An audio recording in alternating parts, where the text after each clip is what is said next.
Hey everyone, and welcome back to Zep Collector 98, and today I'm going to give you a greenhouse tour and show you what's growing inside. Alright everyone, so I'm just going to go left to right here.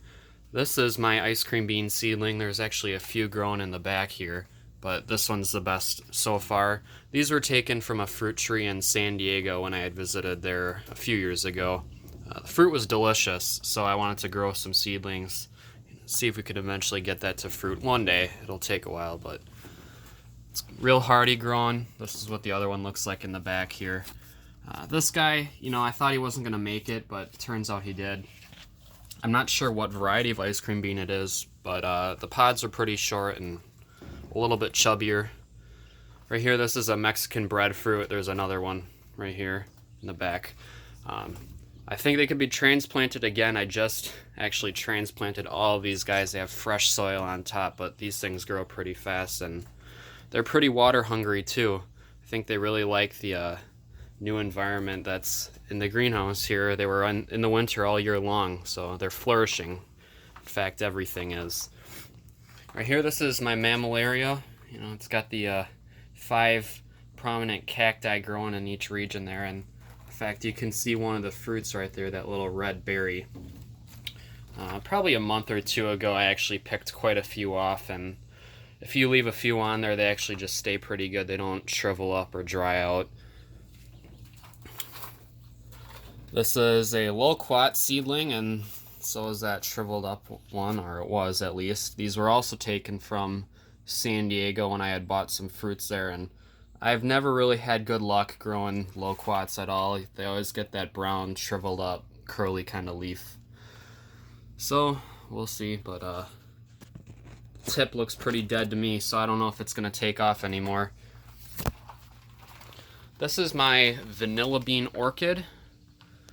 It's gotten pretty long now. It's, I want to say, 4.5 feet probably. It's got 2 different stems. One of them kind of died at the tip here, but usually when that happens, it puts out a new one eventually. This one, it looks like it's getting the same way. You can see one of the leaves if it focuses. Let's see. Okay, well, there's a little leaf coming and it's starting to get brown, so I'm kind of worried about that, but this guy looks pretty good right now, that little leaf. Otherwise, the leaves are still really good looking in color, which is a good thing. I probably should trellis it eventually so that it'll start to flower for me. And then these pots here, they actually have pawpaw seedlings growing from them. I had ordered some fruit from a nursery in Michigan, and they were quite delicious, and I believe I have a video of that still somewhere. If I get around to that, I can post that for you guys. The fruit is pretty custardy. It's got some banana and pineapple undertones to it. It's actually a quite tropical tasting fruit for such a northern climate that it grows in. So yeah, that's one of the seedlings, and I'm surprised at how quickly it took off. I heard that they take quite a while to actually sprout, and they send down a taproot, which is why you should put them in deeper containers. And that's the taproot right there. So I should probably be transplanting these guys pretty soon.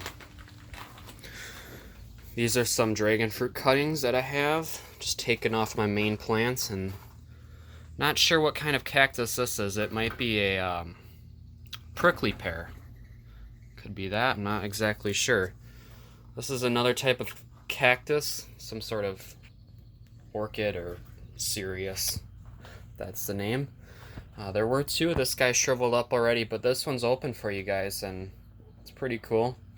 It kind of reminds me of a dragon fruit flower a little bit, except it's not white, it's hot pink. Looks like a little fruit on there, but they don't last. Now this is a different type of ice cream bean, I know for a fact. I got this from some guy in Brazil. I ordered it on the internet, or maybe it was Puerto Rico, I don't remember. It's supposed to be the actual Inga edulis variety, which gives you up to 3-foot pods. Another type of banana. I just took off my main plant too, you can divide them up, and as you can see, they send out little shoots, and They're very easy to replicate if you guys want to grow them. All you have to do is buy one and just cut off a little baby sucker there, and you put them in a new pot and it'll take off. This is a desert goji berry. It's supposed to be real dry, hardy. It doesn't need a lot of water. And as you can see, there are thorns on it too. Haven't gotten any fruit off of it yet, but it's still taking off. These are more dragon fruit cuttings. I've got them everywhere, trying to get one to at least flower for me, but haven't had real luck. Alright guys, this is what you've been waiting for. So, as you may know, I harvested a pineapple from my last plant here, and it tasted quite delicious.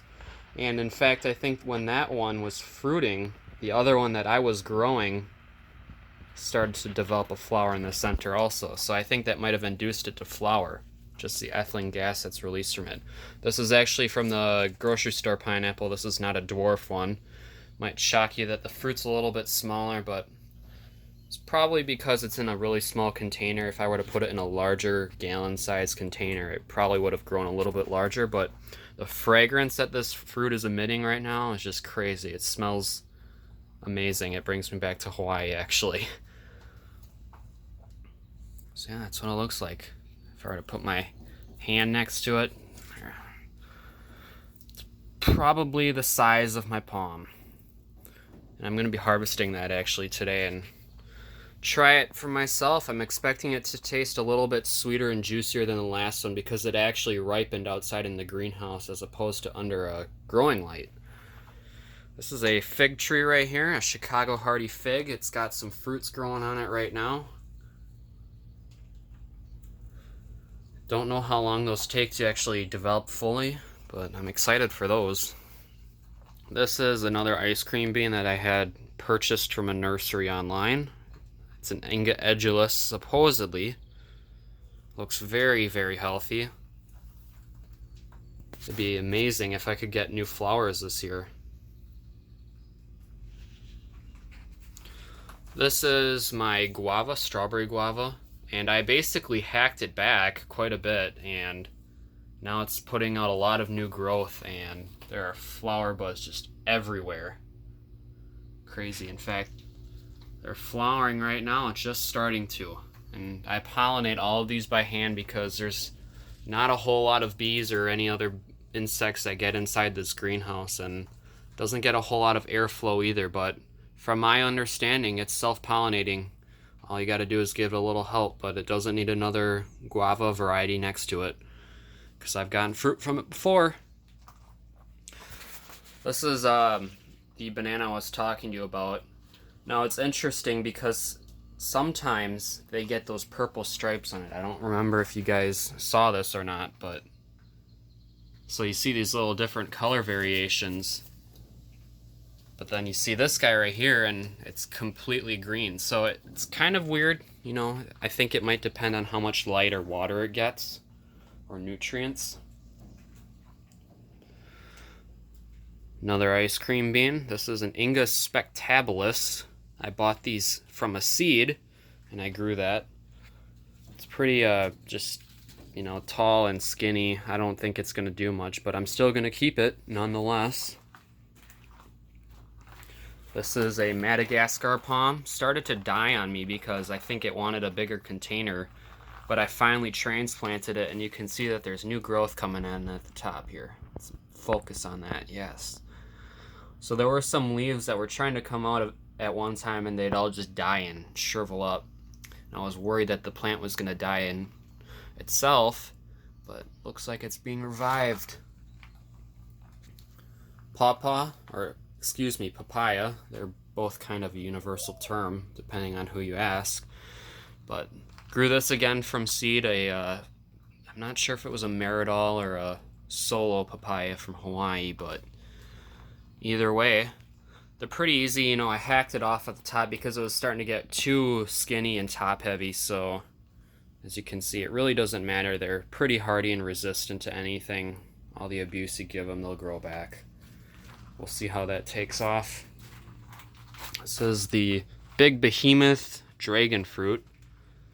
There are lots of new growth tips, and If any of you guys have any suggestions on how to get this thing to flower for me, even if I don't get fruit, I just want to see a flower on it. It's in full sun, you know, sometimes it gets shade because there's a big oak tree right over it. But it's got a big enough container, I believe. Maybe I just need to fertilize it more. This is a white fleshed dragon fruit. But then this guy right here, this is a orange slash reddish fleshed dragon fruit called Frankie's Red. I bought this from a cutting off some guy on eBay. But you can tell it looks a little different because the thorns here are kind of pink. And just the stem looks slightly different. Frankie's Red dragon fruit I actually tried in Hawaii, and it was the best dragon fruit I've ever had. It's sweeter, much sweeter. Tastes like candy, kind of. It's absolutely delicious. If you guys want to know how Frankie's Red tastes, you might be able to find those large yellow dragon fruits that have spikes on the outside.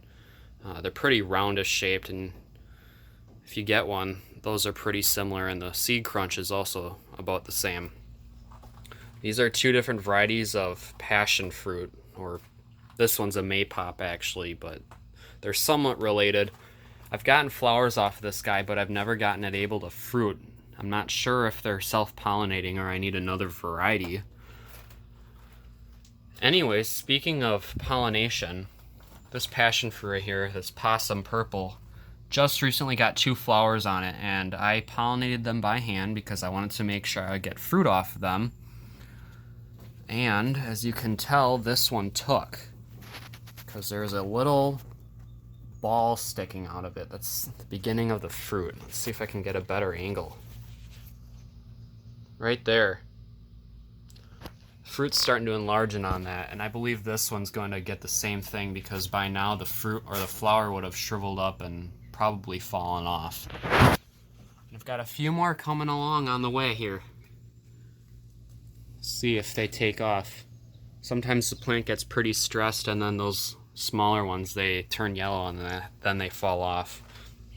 I know this thing sure sucks up water like crazy, but so does everything else in this hot and humid greenhouse.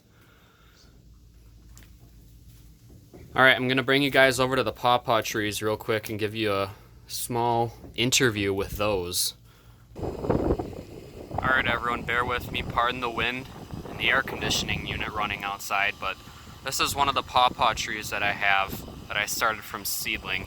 It's probably 8 to 9 feet tall right now, and it just grows amazingly. It's like almost exponential every year. And every year I get more and more flowers, but I'm not able to successfully get them to pollinate. This year I thought I had one, but the beginning of the fruit actually fell off. So maybe next year, maybe it's just not ready, not enough to support all that. That one's pretty big, and then this guy's another one right here. He's 6 or 7 feet tall, just a little bit smaller than the other one, but they both got flowers this year, and believe it or not, this little guy actually got 1 flower too. Just a little guy. We transplanted him. We moved him from underneath the deck because he was getting too tall to this location. So hopefully I get some fruit next year, but if you guys ever get the chance to try a pawpaw fruit, I really recommend it. They're amazing. And you can definitely grow them if you're, I believe, a zone 5 or higher. Less than probably a zone 8, because they're more for central or northern climates. Thank you guys for watching this video. I definitely hope you enjoyed it.